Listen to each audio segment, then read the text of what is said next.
Pardon the interruption, I'm Chris Gehrz. Sam, today is July 28th, National Milk Chocolate Day. What do you have in store for us today? I bet you think I'm going to eat something gross, but instead, I got you a gift. For me? Well... Now, I have to warn you, this has been in the car all day. You're not going to want to open that.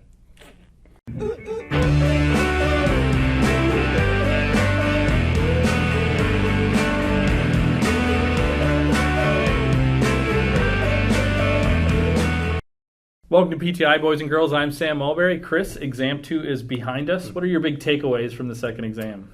First, that students did well with it. My students did pretty well the first time. They certainly didn't fall off the second. I got the sense yours did big improvements. Well. Yeah, it was exciting to get to see, when you write comments on the first exam, that students actually kind of followed through with that, and that was, I think, really exciting. Yeah, which is good because it means that we can spend a little time maybe not thinking about exam advice as much as we have in the past, but I'd kind of like to talk about the theme of the essay of ad fontes. Generally students did really well. They did a nice job for mine incorporating examples from, some people really read Luther very closely. A lot of people had really good art examples from the museum. Some did really well with kind of the historical context, like why would ad fontes seem attractive? I think the hardest thing, not everyone could mention Erasmus. I think one thing I'll just hit before we leave him behind, because I think everyone knows we think pretty highly of Erasmus, and he's overlooked, we talked about last time. He is a figure of both the Renaissance and the Reformation. I think that's easy to lose sight of, that he is ad fontes in the sense that, like most Renaissance humanists, he really likes Greek poetry and philosophy and the Roman and Latin literature. And he actually thinks that helps you read the scripture, which is a kind of Protestant ad fontes of going back to the scripture, to Erasmus calls it the law of Christ, to the early church. So he really, to me, encapsulates ad fontes, the spirit of going back. Mm-hmm. What I guess I want to say about it is that if you stand back and think about it, I always feel like this is such a weird response, right? I always ask students when I'm in a small group face-to-face, how often is your response to something and say, we should do what people did 1,000 years ago, right? As if there was this kind of bygone perfect age we go back to. And I think it's a good thing to think about as we move into this modern age, that truth is something you recover in the Renaissance or the Reformation, either from the Greeks or the Romans or from Scripture or the early church. And now it's sort of truth is something you discover. It's lying out in the future, kind of shrouded in darkness. And if we just work hard enough with science or we think hard enough with reason, we'll get there. And that's just a kind of a paradigm shift. Well, I think another thing that Erasmus reading helps me think of today, and this is what I was writing to students as they were wrestling with Erasmus on that essay, was Erasmus's difference with Luther isn't in the scriptura part, it's in the sola part, right? That Erasmus thinks and this is what that whole is about. You're equipping yourself, you're bringing some things to Scripture. Mm-hmm. And yes, Luther's doing that, but he doesn't really want to emphasize that he's bringing stuff to it, where Erasmus is out and out saying, here are the tools that are going to enhance your reading of Scripture. They're going to make sense out of Scripture. And that's really where, for him, some of the interesting meat is, because he's going to say, if you just read this stuff, if you sola read it, you're going to miss the point. Yeah, it's something that came back to me with the Galileo assignment from earlier in this week, that one of the things Galileo is wrestling with is we do have this temptation to want to read Scripture as plain text, and sometimes it is meant to be read literally, but as Erasmus had warned, sometimes it takes allegorical hermeneutics. And this isn't a Bible class, but I think maybe something to take away that you can apply to a future class or to your own devotional study. How do you read Scripture? Right. Even if you're a Protestant, you kind of believe in the very broad ideal of sola scriptura, as Scripture is the highest authority. You still want to read it well, right? And that might be more complicated than. Well, and I don't want to get too Bethel-y here, sure. but if you look at the sort of founding principles that John Edgren brings to when he founds the seminary, that I think still live in an institution, is he talks about Bible knowledge being really important and attention to the sort of the spiritual life. But at the same time, he says all knowledge is valuable. Yep. All culture is important. So, he's sort of acknowledging a little bit of that there are these things that we need to bring into our lives because they're going to help us understand what is Scripture telling us about how we live our lives. Yeah, I think it's important. Bethel never was a Bible college, unlike a lot of other what are now Christian liberal arts schools. Northwestern is probably the obvious example because they still have basically a Bible major for everyone. Bethel has always been a liberal arts school, and there's always been this kind of sense of all truth is God's truth, Scripture the highest form, but all these others help us. And I think that's why Erasmus is so attractive to profs here, is he's a liberal arts person in that. Okay, so Sam, moving on then from you two, we're into the stretch run here in CWC. That's a racing metaphor. That's right. In Unit 3, which is a really fast unit, right? It's basically a 1-week sprint. We actually have 2 webisodes this week. So any advice to students, any thoughts about what to do with this compressed Unit 3? I would say it's compressed, but that doesn't mean there's less content. I mean, I think that's the important thing to realize is there's a lot of vocab, there's a lot of stuff to sort out. And sometimes one of the things that I've been emailing with students about is, okay, how do you deal with the timeline? How do you deal with the map? Things like that. And we have lots of tools. You go into the museums and there's lots of tools and things like that. But you can also make those things. Mm-hmm. So, I mean, I think that would be the big thing I would do is think about how you're organizing these things in terms of when they're happening. That'll help with connections and where they're happening. Yeah. So if that means, going online and getting a kind of blank map that you can sort of just plot things out in. Sometimes for me, looking at the map helps me make sense of, okay, well, this is why, here's where all this stuff is happening, or here's how these things are interconnected. Especially, this is also the unit where CWC is going to go a little more global, right? Yep. We're going to reach beyond thinking about the West as Western Europe, right? And now the West is expanding. So we'll be looking a little bit at America and a little bit at some global expansion things. Yeah, as you get to the next museum especially, you'll kind of get a hint of the broader world beyond CWC. I mean, I'd say chronologically it's the shortest time period. It's basically, it's still a little bit of the 1500s, but it's basically the 1600s, 1700s, and then we'll start to peak into the 19th, early 20th century. But 2 things about that. First, you still have to hold on to the mastery terms from the first 2 units. And I guess my hope is by this point you kind of have figured out how to do that. Just remember to keep building in a little review into your study time. And the second thing is that it's short, but it's also really complicated. And especially today, you'll see in the second segment, one thing we want to do is unpack some difficult readings. Because especially in the scientific revolution, some aspects of Enlightenment philosophy, just the language is kind of archaic, the concepts are really abstract and complicated. So it probably takes a little bit more time just to invest in thinking through the big ideas that are being put forward. So, Chris, one of the time periods that we're looking at and going to be looking at more is the Enlightenment. I know this is a time period you're not a huge fan of in terms of looking at Western history and human history. Mm-hmm.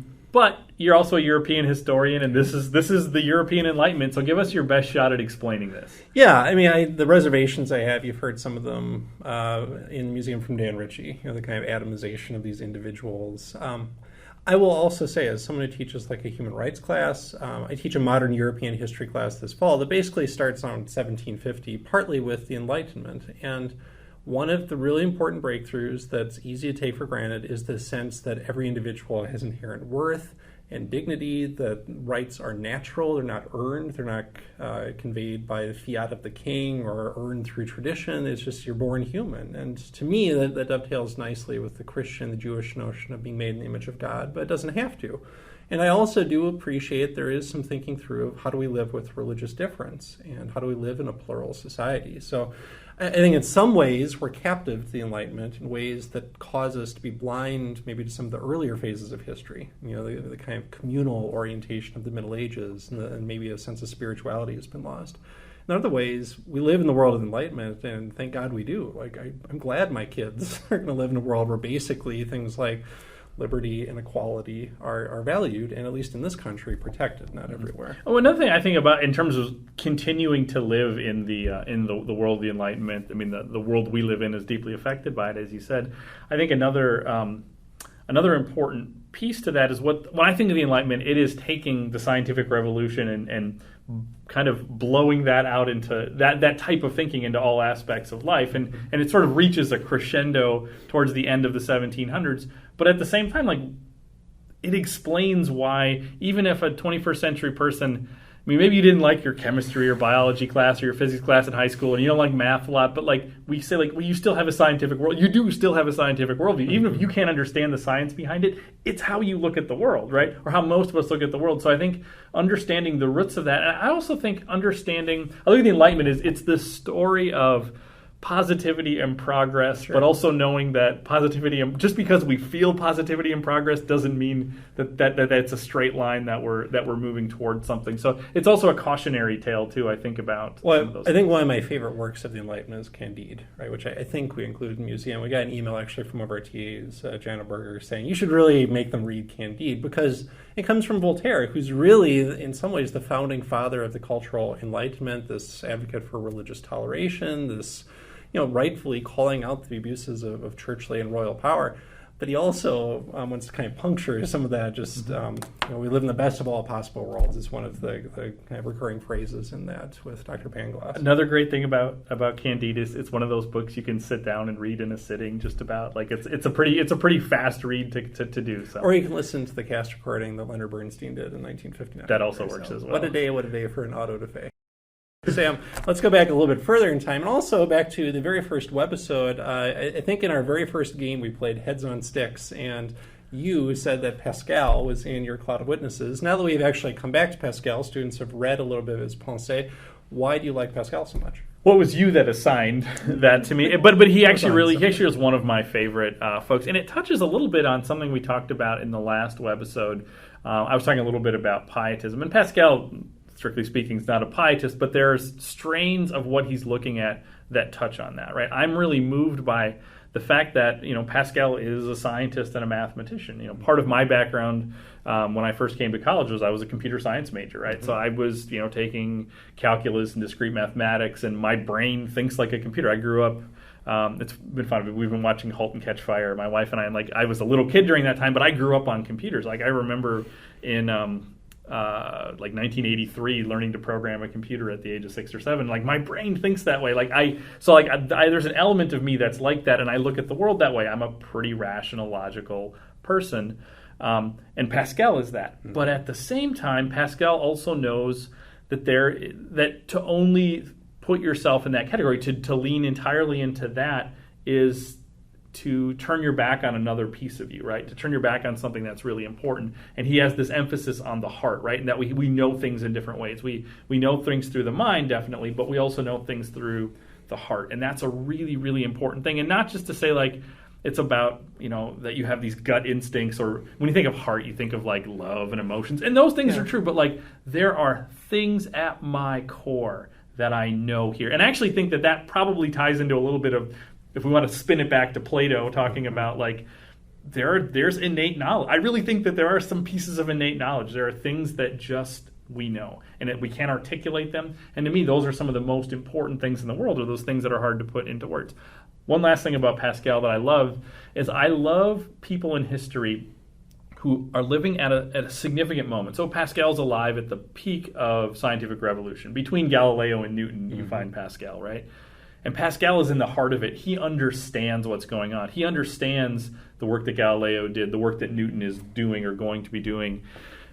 And at the same time, he can see how this is going to play out. My favorite quote from Pascal is sort of thinking about Galileo and Newton in this infinite universe. And he says, the silence of these infinite spaces terrify me, right? And there's this notion of he understands what the shifting worldview from the medieval to the modern means.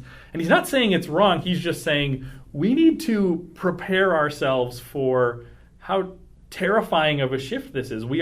He's talking about habitation and homelessness to a certain degree, or a shift in habitation, right? This is moving to a really new town when you move into the age of reason, away from the age of medieval hierarchy. And I think he's fascinating to that degree. Yeah, one thing we don't point out, really, you can read more in the textbook, this is an age of absolutism in politics, it's called. So the first absolute monarchy is in France at the time of Pascal. But I think more broadly, it's an age of absolutism in the sense of absolute knowledge. And there is this kind of absolutist tendency to think, well, we're going to move so far in the other direction, it's got to be pure reason. Like that's the test for everything. And I appreciate people like Pascal who are able, without being like diffident or just squishy or failing to speak at all, willing to say there's actually a middle here, and these are both true. We have to hold these in tension. And it's why I always feel like I'm probably frustrating people I know, because I always think, well, there's this, but there's this, right? And it's a very Pascalian sort of response. He's also like he predates postmodernism, but he kind of is there, right? He's like, yes, and it's both, right? Yeah. And we have to. And he's not just saying we need to balance them. He's saying we need to embrace them both. Yeah, right. So it's not like both, holding them both at bay and allowing a little bit. And he's saying, no. Wrap your arms around reason. Wrap your arms around faith. Yeah. That's cool. That's right. So, Chris, what is our discussion post for this week? So, fittingly, because we've been reading people like Pascal, Galileo, you've been learning about Newton, Bacon, we'll talk about a little bit more. We're going to have you think about science here in this class. This is not a history of science course, but this is a really important moment for Western culture, but also for Christianity. And our guess, at least having taught CWC for a long time, is especially if you're new to college or you're new to Bethel, you've probably had moments where you've had to wrestle with what does it mean to be a Christian studying science. So what we're going to ask you to do in your discussion post is to think about a college class, whether here or somewhere else, or a high school class if you haven't started college, or if you just want to go back that far in your memory. What was a science class that really forced you to confront some of the tensions we've been talking about in the film, in some of the readings in the museum? Whether it's Pascal saying, that these two opposite dangers, make everything reasonable, nothing mysterious, or just to be foolish because there's nothing reasonable about our faith. Where have you felt that? Has it been a biology class with something like human origins, evolution, creation? Sometimes it's psychology, actually. We'll talk more about Sigmund Freud as you get into the last museum. Sometimes it's a social science kind of class, like anthropology or even economics. Maybe it's something like physics, creation, cosmology, how old is the universe? So wherever it is, we just want to hear from you. Is this something you've struggled with? Maybe you haven't. Maybe you've been at a kind of institution or you've been homeschooled and you've been able to kind of find this Pascal-like sort of path that affirms both of these sides of how we come to know. So that's your discussion post. It's due tomorrow morning. For segment 2 this week, we're going to put Make the Case on hold. We'll come back to our competition in the last webisode, which will come to you on... I think we're tied 2-2 right now. Wow, the tension is palpable. But we thought partly because we do have some fairly complicated readings, we're going to revisit an old favorite game that we haven't done since, I think, the first webisode of the season. We're going to play Heads on Sticks. So, Sam, you're all right, I'm up first. Chris, who am I? Sam, you are Francis Bacon. Is it Sir Francis Bacon? I believe so. Sir Francis Bacon. I'm a knight of the realm. So is your piece from, I think it's Novum Organum, the most confusing page and a half in the entire CWC reading packet? I don't think so. I think there's some weird stuff in the reading packet, to be fair. And actually, I think what I have to write is fairly straightforward, right? So I actually take some offense at that. And I would say, if you find this confusing, Dr. Gehrz... Pretend I'm stupid. Explain it to me like I have no idea what's going on. All right, well, I mean, what are these four idols you're talking right, what about? my piece is really about is scientific progress and what are the things that impede progress, right? And I call those things idols, things that we hold up, things that become so important to us that it doesn't allow us to ask questions, right? What are the things that impede progress by impeding our ability to ask questions? So I'm not somebody who is opposed to religion, but I think at times religion is, the stories we tell ourselves about religion or that come from our religion give us answers before we're able to ask questions, right? So I think the idol of theater speaks to that a little bit, right? That what we really need to have science progress is the ability to set those things aside. I mean, imagine that the scientific view is like we're trying to look out of a window and explore the world, right? And these idols are things which stand between us and the window. And what we need to do is we need to move the idols away, move those stories away, move the sort of concerns about what does my particular culture, like my particular culture has lenses that I need to wear. I need to take those things off, or particular idols, things that are sacrosanct within my culture. And what I need to be able to do is push all of those things aside so I can see clearly out that window and be able to really ask the important scientific questions. And I believe if I can ask those questions and I can seek out rationally answers to those questions, that's where we'll find progress. You're being a little cheeky, right? Using idols when religion is possibly one of the idols. You gotta let me slide. Oh, we're out of time. Okay, Sam, who am I? You are Sir Isaac Newton, yet another knight of the realm. All this does makes me look like I have a huge head, which is actually true. So we heard in the last film that you were ranked second most important person in history with Jesus number 3. No. Well, okay. Are you bigger than Jesus? I am a Unitarian, so it doesn't bother me a whole lot if I'm bigger than Jesus because he was just a pretty good guy. But I will say it's not unreasonable. I mean, I think making your case for my time, I'm a pretty significant figure in the sense that not only do I figure out this like planetary motion thing and motion in general, but by thinking well about universal gravitation, I come to this notion of laws of nature, which is really important. As I write in the Principia in 1687 or so, I believe. I mean, well done. Laws of nature happen whether you're on the moon or, gravity works on the moon or it works on Earth. It works whether you speak English or you speak French. It works whether you're Christian or Muslim, male or female. It's universal. And once we have a sense of how things work, then we can maybe harness some of those laws and maybe we can start to apply them in the physical world, or maybe as some of the people towards the end of my life in the Enlightenment do, towards human interactions, towards human society. So in some ways, I'm the culmination of the scientific revolution, and I'm also maybe one of the kind of forefathers of the Enlightenment. I believe there's a British poet named Alexander Pope who says that God said, let me, well, I guess Newton, but me be and all was light. Right? That seems a little grandiose. I'm blushing at this, but I can see where he's coming from. One follow-up question. You're also credited with having invented calculus. Be honest, do you understand calculus? I took calculus, and I'm not sure I understand it. I took a couple of years of calculus, not Newton, but me, and I'm sorry. All right, Chris, who am I? Sam, you are Ben Franklin, one of our greatest presidents, One right? of our greatest presidents. Office humor. You say that there are only 5 basic religious principles in your famous autobiography. If you had to choose, what's number 6? Well, I think that's a good question, right? And the reason I like small numbers, though, right? I like to keep it simple, temperate, efficient, penny saved, penny earned, that kind of stuff. I should write that down. That's a pretty good one. But all of my principles are things that I think are core to natural religion, right? Mm-hmm. Right, to this idea that if we were to look at any religion in the world, we're going to find some of these core principles, right? About kind of the value of humanity, about sort of who God is, and that it's good to do good to others, right? And these types of things. So if you look at all those principles, that's really where I'm trying to sort of derive those from. So to think of a 6th principle, if you're demanding that I add to my... I am, sir. All right. I think back to the day that I heard George Whitefield preach, and I wrote about this in my autobiography. Yep. I was not excited. I was excited to sort of hear the instrument that is George Whitefield. You had scientific curiosity. That's about right. His That's right. I wanted to know how loud his voice was, and I did my best to try to figure that out. But I found myself moved by what he was talking about to the point where I gave all the money I had on my person to Whitefield's cause. He was raising money for an orphanage. So I think if I was going to add one last principle, it would be sort of the importance of acting charitably. Okay. Right? Living charitably, giving charitably. So it's kind of an elaboration on the best service to God is to do good to others, but specific working out of what that actually means. Exactly, right? The part of that has to do with the care of the care of the poor. And I think another thing that charitable impulse and these other religious ideas have is that not only do they make good people, but they make good citizens and good societies. And I think charitable acts will allow us to do that. Fair enough.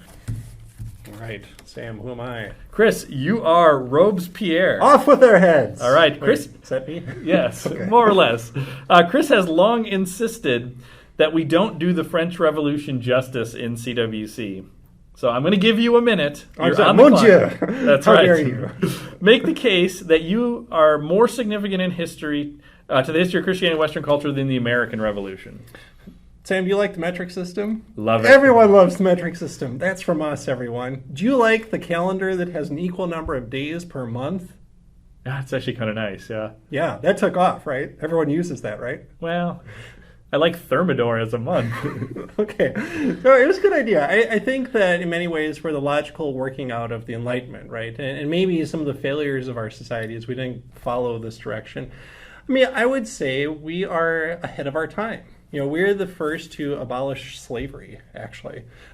We are the first to have universal male suffrage. Now, we don't want women voting. That's crazy talk. But in many ways, we're ahead of our time. Even those of us who like to chop off the heads of our dissenters, we still believe in something more like a democracy, even than America, which basically is a kind of plutocracy where the wealthy rule, right? And the propertied men rule and they keep slaves. I would say the real importance, now that I can look back from several hundred years after my death, is that it's much more influential in many more places, partly because France is an empire in the 19th century. There are people around the world, whether it's in Europe, certainly. Just look at all the flags modeled after our flag. But in places like Africa and Asia and South America, we are the ones who inspire them to write their own constitutions and to throw off their colonial oppressors. So I think if you actually look at the global sort of importance, not just the Western importance, we're pretty significant. This notion of liberty, equality, fraternity really echoes down through the ages. So is it a noble failure, your revolution, and is that so you're saying that's better than the nobles did fail, indeed, Sam. Thanks for catching my wordplay there, Robespierre. Chris, who am I? Sam, you are Professor Dan Ritchie. Now, you're actually on sabbatical right now, or preparing for one. But if I can ask you a couple of questions. Students saw a lot of you in the last museum. 2 more questions. First of all, what was it like to have Sam as a CWC student? And second, does anyone at Bethel have better hair than you? Well, I'm going to answer your first question first. That's the only way you're allowed to do it. That's right. I was actually Sam's small group leader in the fall of 1995, which is almost 20 years ago, right? This fall will be the 20th anniversary of Sam taking CWC. He was quiet, right? He was very good with details. I understand he did not miss a single point on an exam. Is that... This is not true. He did not miss an objective point all semester. That is those true. are the ones that are important. That's right. So anything that was definitively right or wrong, he got all of those points right. You take a point off an essay just to kind of show him and keep him in his place. Well, his writing wasn't great. He's never been a great writer. Spelling. So yeah, he lost some points there. But yes, I mean I think that's sort of I think he was. I don't know if I saw this in him that he would come back and teach the course again and again and again. Future and again. is murky. That's right. That's right. As for the hair, is there any doubt that I have better hair? Are there any challenges? I believe the word "well on coiffed" campus comes to mind often. Yes. I can't think of. Well, I don't know. Maybe we should have the students vote on this. That would be a pretty good vote. Yeah, that's a good vote. Look for it. We'll debate this off air and decide. I just would pop in here. I would have President Barnes talk, but I can't do 2 different voices, so it would just be confusing. Sure. Yeah. It's happy time. Happy birthday to Zach Parisi, Wild hockey star, turned 31 today. Sam, where does Parisi rank in the pantheon of Minnesota natives who've come back to their hometown to play professional sports? Well, as I was thinking about this, and we have some interesting ones. The Timberwolves drafted a player from Apple Valley this summer, but he hasn't really played for the summer league team. But hasn't really played for Timberwolves yet. So Tyus Jones is sort of down there. Then you have some folks who come back towards the end of their career. You know, Paul Molitor, now the Twins manager, Dave Winfield. But in terms of somebody who has spent his whole career in Minnesota, I think Joe Mauer is sort of the obvious choice of number 1 on that list. Yep. I think it's hard to argue with Mauer. I mean, much he's having an off year, I think he's on the tail end of his career in a lot of ways. But like the stretch he had in his prime is Hall of Fame. I'm predicting that there's going to be a renaissance. I mean, I'm going to go this far. I'm predicting that there's one more batting title in Joe. Wow, you heard it here first, Sports World. I know why Sports World. I heard it here. They're watching this. Right, just in case. And students, this is going really far afield from our topic. We couldn't come up with a Viking. I'm sure there is one. There has to have been. Sure, there are. I mean, who's the center? Mick Tingelhoff? No. He was Creighton. Yeah. This is really good. Went to the same school TV. that Joe Mauer went to. Good. Can't think of his name. Yes. But he went to Baltimore. We should cut this off right now. This is great. Okay, all Sam. right. Happy anniversary, World War I, which began 101 years ago today when Austria-Hungary declared war against Serbia. The rest of Europe followed suit within a week. Chris, you've been dropping hints all summer. Oh, you noticed. Yes, but here's your chance to sell students on the World War I trip for January 2017. So this is a 3-week trip during J-term that Sam and I have led twice now, so 2013, 15, so next one will be January of 2017. It's 3 weeks, kind of equal parts, roughly, like week in London, week in Paris plus the Western Front, week in Munich at the end where we get into World War II, the Holocaust a little bit. I mean, I just think, first of all, it's got a gen ed tag, an L course we'll talk more about coming up, but it's what comes out of CWC. So if you enjoyed what you did here, you want to push into the 20th century, it's great. It's a chance to go to Europe in January. And I think while we're there, we do a lot of other history. Like while we were there last time, we actually filmed some CWC stuff at like Chartres. You've heard us talk about spots in like Oxford and in London and in Paris. So if you're just kind of a history buff, it's great. If you like Europe, it's great. And I also think it really is a chance to grapple with some really big questions, some of which have come up here. I actually just sent off a piece to a Christian journal called Books and Culture, just talking about how do you remember something like World War I. And so we do a lot of memory work, memorials and monuments and cemeteries and commemorative events. And it's also, this will be your last chance to go to Europe on this trip in the middle of the centenary because we're in this extended 100th anniversary. So there's lots of cool stuff happening related back to that. Is that a good enough sales pitch? That was pretty good, and if I can add one thing, Please Matt do. Burke is the name of that center. Thank you for not leaving that unresolved.